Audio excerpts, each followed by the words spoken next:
আসসালামু আলাইকুম ওয়া রাহমাতুল্লাহি ওয়া বারাকাতুহু। বিসমিল্লাহির রহমানির রহিম। আলহামদুলিল্লাহি রাব্বিল আলামিন ওয়াল আকিবাতু লিল মুত্তাকিন। আসসালাতু ওয়াসসালামু আলা নাবিয়্যিহি মুহাম্মাদিন ওয়া আলিহি ওয়া আসহাবিহি আজমাইন। আম্মা বাদ। সম্মানিত দিনদার ভাই বোনেরা, আজ আমি আপনাদের জন্য অত্যন্ত চমৎকার একটা ভিডিও নিয়ে হাজির হয়েছি। বন্ধুরা আমার, আপনারা জানেন গত কয়েক বছর পর্যন্ত আমি বাংলাদেশের বিভিন্ন প্রান্তে সফর করে বেড়াচ্ছি। আলহামদুলিল্লাহ, যেখানেই যাচ্ছি অসংখ্য অগণিত ভাই ও বোন আমার সাথে দেখা সাক্ষাৎ করে তাদের নানা রকম সমস্যার কথা তুলে ধরছেন। আমিও সাধ্যানুযায়ী তাদের সাহায্য করার চেষ্টা করে যাচ্ছি। তো বন্ধুরা আমার, আল্লাহ রাব্বুল আলামিনের কাছে এই প্রার্থনা করি, আল্লাহ রাব্বুল আলামিন যেন আমাকে আমৃত্যু মানুষের খেদমতে নিয়োজিত রাখেন, আমিন। বন্ধুরা আমার, আমরা যখন বিভিন্ন এলাকাতে সফরে বের হই, একদল নারী ও পুরুষ আমাদের কাছে তাদের নানান কঠিন সমস্যার কথা তুলে ধরে থাকেন। যে সমস্ত কঠিন সমস্যার কথা আমরা শুনে থাকি তার মধ্যে একটা অন্যতম সমস্যা হচ্ছে অজীর্ণ, পেট ফাঁপা, পেটের অসুখ, এক কথায় গ্যাস্ট্রিক, বদহজম, পেটে হজম না হওয়া ইত্যাদি ইত্যাদি নিয়ে বহু রোগী নারীদের মধ্যে এবং পুরুষের মধ্যে আমাদের সাথে যোগাযোগ করে থাকেন। তো বন্ধুরা আমার, আসলে পেট এমন একটা যন্ত্র, যে যন্ত্র যদি দুর্বল হয়ে যায় সমস্ত শরীরটাই কিন্তু দুর্বল হতে বাধ্য। কেননা আমি ভিটামিনযুক্ত খাবার অথবা যে কোনো খাবারই যখন খাই সেটা কিন্তু সবার আগে পেটে পৌঁছে যায়।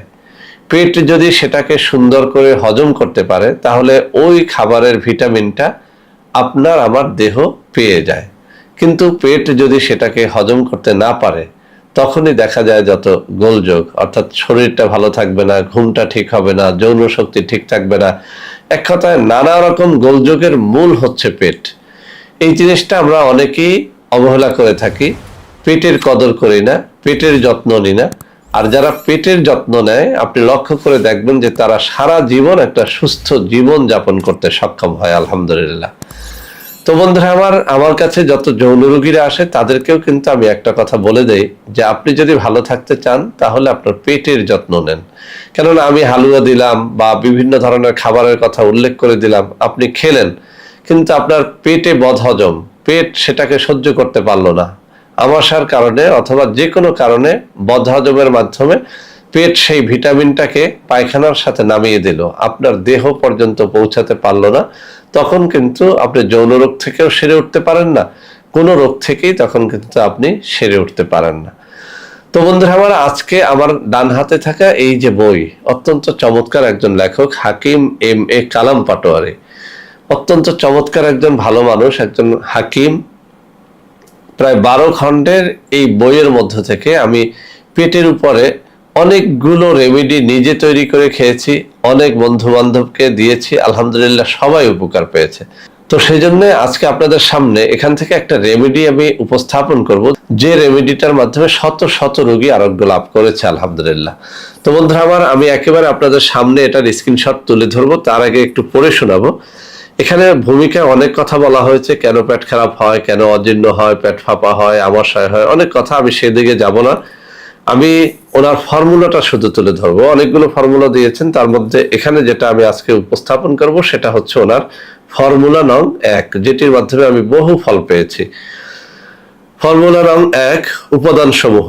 এখানে বাংলা, ইউনানি নাম, বৈজ্ঞানিক নাম, রাসায়নিক নাম এবং পরিমাণ উল্লেখ করা হয়েছে। আমি সময় বাঁচানোর জন্য শুধু বাংলা নামটা বা স্থানীয় নামটা এবং পরিমাণটা উল্লেখ করব। আপনার পেটের চিকিৎসার জন্য এই রেমেডিটার কোনো বিকল্পই হয় না। 1 নম্বর জৈন, যা নিতে হবে 100 গ্রাম। 2 নম্বরে শুট, যাকে বাংলা ভাষায় বলে শুকনো আদা, শুকনো আদা নিতে হবে 100 গ্রাম। মৌরি, এটা নিতে হবে 50 গ্রাম। কালো লবণ, এটা নিতে হবে 50 গ্রাম। আর হরিতকির খোসা নিতে হবে 50 গ্রাম। আমি আবারও পড়ে শোনাচ্ছি। জৈন 100 গ্রাম, শুট বা শুকনো আদা নিতে হবে 100 গ্রাম, মৌরি নিতে হবে 50 গ্রাম, কালো লবণ নিতে হবে 50 গ্রাম, হরিতকির খোসা নিতে হবে 50 গ্রাম। এই জিনিসগুলো আপনি গাছগাছরার দোকানে পেয়ে যাবেন, বাইনাতি দোকানে পেয়ে যাবেন। বাংলাদেশের সব থেকে বড় গাছগাছরার বাগান হচ্ছে নাটোরে। নাটোর গাছগাছরার বাগান লিখে যদি ইউটিউবে সার্চ দেন অনেক দোকানের নম্বর পেয়ে যাবেন, ওখান থেকে আপনি এই জিনিসগুলো কিনে নিতে পারবেন, নিজেই তৈরি করতে পারবেন। এখানে প্রস্তুত প্রণালীতে বলা হয়েছে সমুদায় উপাদান উত্তম রূপে পরিষ্কার করে শুকিয়ে নিয়ে হামানদিস্তায় মিহি চূর্ণ করে চালনিতে চেলে নিয়ে বায়ুরোধী পাত্রে সংরক্ষণ করুন। সেবন বিধিতে বলা হয়েছে 1 চা চামচ ওষুধ আহারের পর দিনে 3 বার পানি সহ সেব্য। তো বন্ধুরা আমার, এই জিনিসটা আরো সহজ করে আপনাদের বুঝিয়ে দিচ্ছি। এই যে জিনিসগুলো ভালো করে রোদে শুকিয়ে যেভাবে পারেন ভালো করে গুঁড়া করে নেবেন। এরপরে কোনো একটা চালনিতে দিয়ে ছেঁকে নেবেন, আঁশগুলো ফেলে দেবেন, মিহি গুঁড়াগুলো একটা ভালো বয়মের মধ্যে বয়মজাত করে নেবেন। ওখান থেকে দৈনিক 1 চা চামচ গুঁড়া পানির সাথে মিশিয়ে দৈনিক 3 বার করে খাবেন।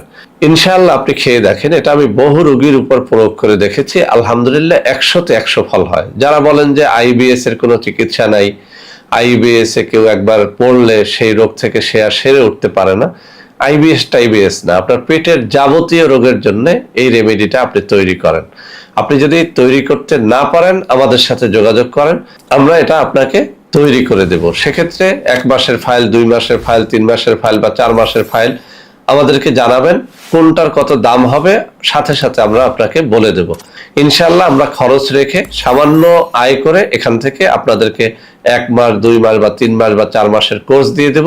এটা 4 মাস খেলে একেবারে সারা জীবনের জন্য পেটের অসুখ, যাবতীয় অসুখ থেকে আপনি মুক্তি পেয়ে যাবেন ইনশাআল্লাহ। বন্ধুরা আমার, এখন আমি আপনাদের সামনে তুলে ধরছি, এই যে আমার ডান হাতের আঙ্গুলি যেখানটা নাড়াচাড়া করছি, এই জায়গাটুকুর একটা স্ক্রিনশট নিয়ে নেন। আমি যেগুলো পড়ে শোনালাম ওখানে সুন্দর করে বলা আছে, ওখান থেকে স্ক্রিনশটটা নিয়ে আপনি দোকানদারকে দেখান, যে কোনো বাইনাতি দোকান, গাছগাছটার দোকান অথবা নাটোরের যে কোনো বড় দোকানে এই তালিকাটা আপনি পাঠান। ইনশাআল্লাহ পরিমাণ মতো নিয়ে আপনি তৈরি করে খান। এটার একটা হালুয়াও তৈরি করা যায়, যদি আপনি এই গুঁড়ার সাথে কিছু মধু মিশ্রণ করে তারপর ভালো করে জাল দিয়ে বয়মজাত করেন, তাহলে হালুয়া হয়ে যাবে। এই হালুয়াটা খেলেও কিন্তু আপনার পেটের রোগ থেকে আপনি স্থায়ীভাবে মুক্তি পেতে পারবেন। আর যদি গুঁড়া হিসাবে খান তাহলে পানির সাথে মিশিয়ে দৈনিক 1 চামচ করে 3 বার, 2 বার বা এমনকি 1 বার করেও খেলেও আপনার পেটের যাবতীয় রোগ থেকে আপনি মুক্তি পেয়ে যাবেন ইনশাআল্লাহ। বন্ধুরা আমার, যারা এইসব জিনিসপত্র তৈরি করে খেতে পারবেন তো ভালো, আলহামদুলিল্লাহ। যারা পারবেন না, আমার হাতে দেখানো এই নম্বরে যোগাযোগ করে এইসব জিনিসপত্র আমাদের কাছ থেকে আপনারা নিতে পারবেন। বন্ধুরা আমার, এছাড়াও আমাদের অনেকগুলো অর্গানিক পণ্য রয়েছে। অনেকেই অনেক সময় সেই সব পণ্য ক্রয় করতে গিয়ে প্রতারকদের খপ্পরে পড়ে যান। এখন থেকে আমাদের যে কোনো পণ্য ক্রয় করার জন্য আমার হাতে দেখানো এইসব নম্বরে যোগাযোগ করলে ইনশাআল্লাহ আপনি আর প্রতারিত হবেন না। তো বন্ধুরা আমার, আশা করি আজকের ভিডিওটি আপনাদের অনেক অনেক কাজে দেবে। বন্ধুরা আমার, ভিডিওটি ভালো লাগলে লাইক করবেন, কমেন্ট করবেন, শেয়ার করবেন, আমাদের প্রত্যেকটা চ্যানেলকে ভালোবেসে সাবস্ক্রাইব করবেন। আল্লাহ হাফেজ। আসসালামু আলাইকুম ওয়া রাহমাতুল্লাহি ওয়া বারাকাতুহু।